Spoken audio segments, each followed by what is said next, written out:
RDT సంక్షోభంలో ఉంది. ఆ సంస్థ మూతబడుతూ ఉంది. ఆ విషయం పైన కార్యాచరణ ప్రకటించడానికి మీ ముందు హాజరై ఉన్నాం. మా జిల్లా అధ్యక్షుడును మేము ఏప్రిల్ 21, 2025 కేంద్ర ప్రభుత్వం మినిస్ట్రీ ఆఫ్ హోమ్ అఫైర్స్ నుంచి, గవర్నమెంట్ ఆఫ్ ఇండియా నుంచి ఆర్డిటి సంస్థకు దాన్ని మూతవేసే దిశలో ఒక డాక్యుమెంట్, ఒక ఉత్తరం కూడా వచ్చి ఉంది. ఆ రోజు నుంచి అంతకుముందు ఒక 15 రోజుల నుంచో అకౌంట్స్ ఫ్రీజ్ కూడా అయ్యాయి. అంటే నేను ఈ మాట ఈ సంవత్సరము ఈ డేట్ ఎందుకు చెప్తున్నానండి, ఎందుకు చెప్తున్నానంటే కూటమి ప్రభుత్వం చెప్తున్న అబద్ధాలు, మా టైంలోనే ఆర్డిటికి ఇబ్బంది వచ్చింది అని చెప్తున్న ఏదైతే ఉందో అది అబద్ధం. మా దగ్గర డాక్యుమెంట్ ఎవిడెన్స్ కూడా ఉంది. ఇంతకుముందు ఎందుకు ఆ సంస్థను మేము లాగాలి, ఒక రాజకీయ పార్టీగా అవసరం లేదు, వాళ్ళు తెస్తారేమో అని మేము వెయిట్ చేశాం.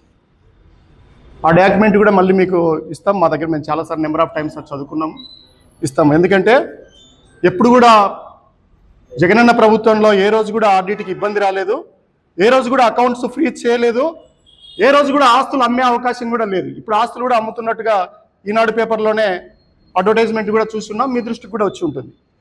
మేము స్టార్ట్ చేసినప్పుడు కళ్యాణదుర్గంలో ఏమన్నారంటే రాజకీయం కోసమే చేస్తున్నారు, రాయలసీమలో ఎక్కడ చేయకూడదు ఈ ఉద్యమము, జిల్లా అధ్యక్షుడు అన్నాడు కదా, జిల్లాలో ఎక్కడ చేయకూడదు, కళ్యాణదుర్గంలోనే ఎందుకు చేస్తున్నారని చెప్పారు. కళ్యాణదుర్గంలో కూడా బెలుగుప్పలోనే, గొంచితాండలోనే ఎందుకు చేసామంటే 1969లో అక్కడి నుంచే ప్రారంభం చేశారు. ఒక డచ్ దేశస్థుడు మన ఫెరర్ గారు ఆధ్వర్యంలో అక్కడి నుంచే స్టార్ట్ చేశారు కాబట్టి మేము అక్కడి నుంచే ప్రారంభం చేశాం. ఈరోజు ఆస్తులు కూడా ఎక్కడి నుంచి అమ్ముతున్నారు, బెలుగుప్ప నుంచే స్టార్ట్ అయింది. బెలుగుప్ప కళ్యాణదుర్గంలోనే వచ్చిన 5-6 ఆస్తులు అమ్మాల్సి వస్తే, ఎకరాలు అమ్మాల్సి వస్తే అక్కడి నుంచి అమ్ముతున్నారు. అందువల్ల రాజకీయం చేయడానికి మేము ఆర్డిటిని ఉపయోగించుకోవట్లేదు. ప్రజలకు సంబంధించింది, పేదలకు సంబంధించింది, కులానికి సంబంధించింది కాదు, మతానికి సంబంధించింది కాదు, పేదలకు సంబంధించింది. అది లేకపోతే ఎవరికి నష్టం, ప్రత్యేకించి ఎవరికి నష్టం, పెద్దవాళ్ళకి ఏం నష్టం లేదు, పేద కులాల వాళ్ళకే నష్టం. అందుకోసమే ప్రధాన ప్రతిపక్షంగా ఉన్నప్పుడు మా బాధ్యతగా మేము భావించాం. ఏప్రిల్ 21, 2025 సంస్థ ఆగిపోయే పరిస్థితి వస్తే మే 19వ తారీఖునే మేము బైక్ ర్యాలీ చేపట్టాము. దాదాపు 120 కిలోమీటర్ల దాకా బైక్ ర్యాలీ, ఒక్క రోజులోనే బైక్ ర్యాలీ చేపట్టాం.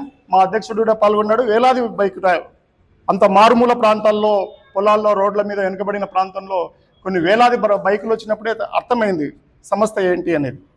తర్వాత జూన్ 4వ తేదీ నుంచి 19వ తేదీ వరకు దాదాపు 16 రోజులు 225 కిలోమీటర్లు మేము పాదయాత్ర చేసి ఉన్నాం. మా పార్టీ తరఫున ప్రతి నాయకుడు కూడా, మా సమన్వయకర్తలు ప్రతి ఒక్కరు కూడా వచ్చి పాల్గొన్నారు. మా పార్టీ పేదల పట్ల ఉంది అని చెప్పడానికి అదే పెద్ద ఉదాహరణ. ఇవాళకి ఎందుకు లాంగ్ రోప్ ఇస్తున్నామంటే, చాలా కాలాన్ని ఎక్కువ ప్రభుత్వానికి ఎందుకు ఇస్తున్నామంటే ఇంకా తీసుకొస్తారనే ఆశతో. ఆ రోజు కూడా ఎప్పుడో మేలో చేస్తే మళ్ళీ జూన్లో చేశాం. జూన్లో చేసిన తర్వాత మళ్ళీ చాలా కాలం వెయిట్ చేశాం. అందరి ఆధ్వర్యంలో అన్ని రాజకీయ పార్టీలు, ప్రజా సంఘాలు ఎంత పెద్ద ఎత్తున ఉద్యమం వచ్చిందో మీరు చూశారు. దాని మీద నీళ్లు చల్లారో కూడా మీరు చూశారు. ఎంతమంది, ఎన్నిసార్లు, ఏమైంది మీకు కూటమి ప్రభుత్వానికి? మీరు దాదాపు ట్రిపుల్ ఇంజన్ సర్కారు, దేశంలో ఎక్కడ లేరు ఇట్లా మూడు ప్రభుత్వ పార్టీలు కలిసి ప్రభుత్వానికి ఏర్పాటు చేసింది. ఆరోగ్య శాఖ మంత్రి గారు ఉన్నారు, సత్యకుమార్ గారు, బీజేపీ పార్టీ, జాతీయ పార్టీ, ఇవ్వాల్సిన వాళ్ళు, తీసుకురావాల్సిన వాళ్ళు ఉన్నారు. ఆర్థిక శాఖ మంత్రి ఉన్నారు మన దాంట్లోనే, అహుడా చైర్మన్ ఉన్నాడు జనసేన నుంచి. మీకు ఎందుకు టైం దొరకట్లేదు? ఇంత ముఖ్యమైన అంశాన్ని మీరు ఎందుకు చెప్పలేకపోతున్నారు? ఎందుకు నచ్చ చెప్పలేకపోతున్నారు?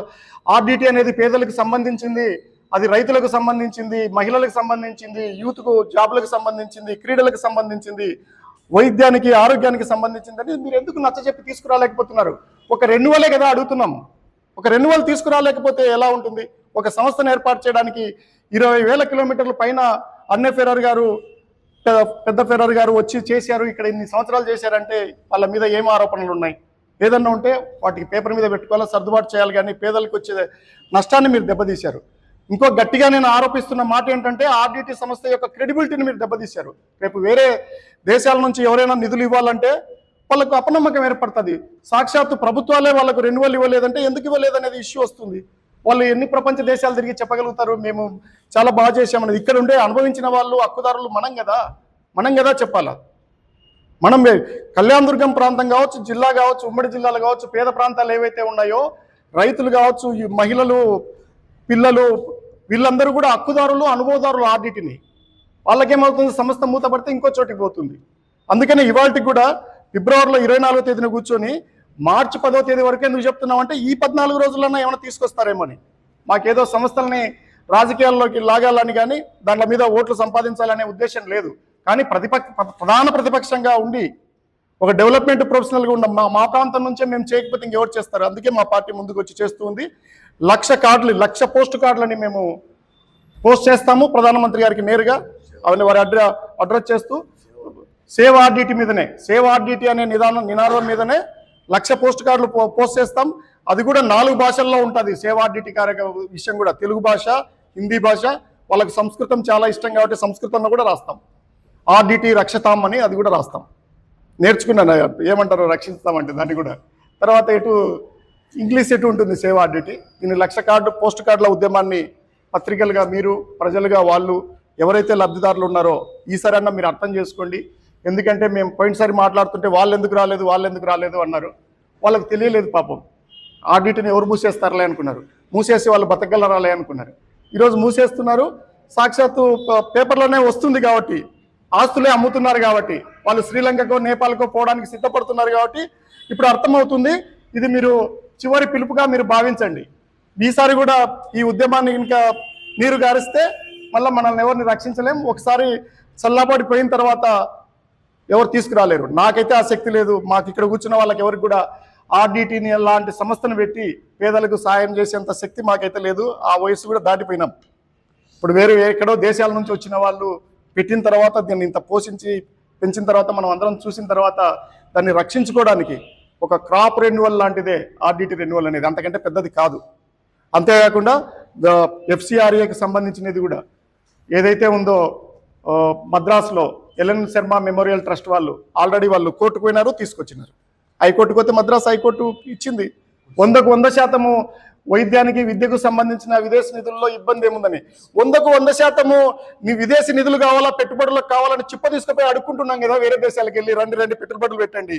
పేదలకు ఇచ్చేటప్పుడు ఏమైనా అడ్డుకోవడానికి మీకేం అవసరం ఉంది? పేదలకు ఇస్తుంటే చూసి తట్టుకోలేకపోతున్నారు మీరు. మీకు వచ్చిన నష్టం ఏంటి? వాళ్ళు చేసిన నష్టం ఏంటో, ఆ నష్టం ఏంటో చెప్తే మిగతా వాళ్ళకి కూడా అర్థమవుతుంది కదా.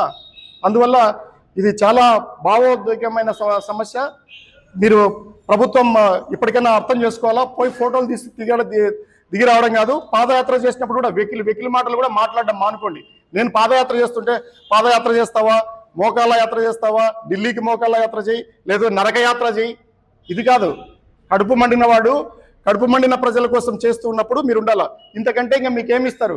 14 ఎమ్మెల్యేలు ఉంటే 14 మీకే ఇచ్చారు. 2 ఎంపీలు ఉంటే 2 ఎంపీలు ఇచ్చారు. 3 మంత్రులు ఉన్నారు. అహుడా చైర్మన్ ఉన్నారు. 3 ప్రభుత్వాలు, 3 పార్టీలు కలిసి ప్రభుత్వం ఏర్పాటు చేసినాయి. ఓ చిన్న టైం దొరకట్లేదా మీరు వెళ్ళి మోడీ గారితో మాట్లాడి? అందువల్ల ఈ ఉద్యమం పెద్దగా కాకముందే 10వ తేదీ వరకు టైం ఇస్తున్నాం. కుందుర్పి ఫాదరు ఫెర్రర్ గారు ఎవరైతే ఉన్నారో ఆడ టెంపుల్ కూడా ఉంది కాబట్టి కుందుర్పి 10వ తేదీన 11 గంటలకి పోస్ట్ కార్డుల ఉద్యమం ప్రారంభిస్తాం. జిల్లా నుంచి కూడా ఫ్రెష్ రావాలా, ప్రజలందరూ రావాలా, మా నాయకులందరూ కూడా జిల్లా వ్యాప్తంగా వచ్చి పాల్గొంటారు. పోస్ట్ కార్డుల ఉద్యమాన్ని దిగ్విజయంగా చేయండి. డైరెక్ట్గా ప్రైమ్ మినిస్టర్ గారికి అడ్రస్ చేస్తున్నాం. ఈ లోపు వచ్చిందంటే థ్యాంక్స్ చెప్తాం, ప్రభుత్వానికి కృతజ్ఞతలు తెలియజేస్తాం. వాళ్ళు తీసుకురావాలని మనసారా కోరుకుంటున్నాం. Thank you very much. ఇప్పటికే ఆల్రెడీ సిబిఆర్ సెంటర్స్ అంటే డిజేబుల్ సెంటర్స్ కూడా 1 తారీఖు నుంచి కూడా వాళ్ళు ఖాళీ చేయమని చెప్పారు. బయట చర్చ జరుగుతుంది. తర్వాత కొన్ని FCRAకి సంబంధించినటువంటి ఆస్తులను కూడా 1 తారీఖు నుంచి కూడా క్లోజ్ చేయమని చెప్పారు. సో ఇది ఆల్రెడీ స్టాఫ్ సంబంధించి బయట చర్చ జరుగుతుంది. సో ఇంత టైం ఇచ్చారు కదా మీరు, 14 రోజులు టైం ఇచ్చారు. ఈ లోపల ఏదైనా జరగదని జరిగితే మనకి రియాక్షన్ ఏముంది అంటే ఈ లోపు అంటే మేమైతే టైం ఇవ్వాలి ప్రభుత్వానికి. ఎందుకంటే టైము 14 రోజులు ఇంత వెయిట్ చేసినప్పుడు 14 రోజులు పెద్ద ఎక్కువేం కాదు. కానీ ప్రజలకు కూడా అర్థం అవుతుంది కదా. ఇప్పుడు ఏమైపోయిందంటే వాళ్ళ అకౌంట్స్లో ఉండేటి ఫ్రీజ్ ఎత్తేసినాను కూడా. ఇప్పుడు నేను ఈరోజు డిమాండ్ చేస్తున్నది అంతే. కనీసం 100 కోట్ల 1000 కోట్ల వాళ్ళ అకౌంట్లలో ఉంటాయి. మీరు ఫ్రీజ్ ఎత్తేసినా కూడా ఆ కార్యక్రమాలు సక్రమంగా నడుస్తాయి. హాస్పిటల్ మూతపడ్డాక, సిబిఆర్ సెంటర్లు మూతపడ్డాక చేసేది ఏముంటుంది? అందువల్ల ఒక 14 రోజులు టైం ఇవ్వడం అనేది అంటే చాలా రోజుల నుంచి ఉంది కాబట్టి అన్నది చెప్తారు. ఇప్పటికే ప్రజా సంఘాలు కావచ్చు,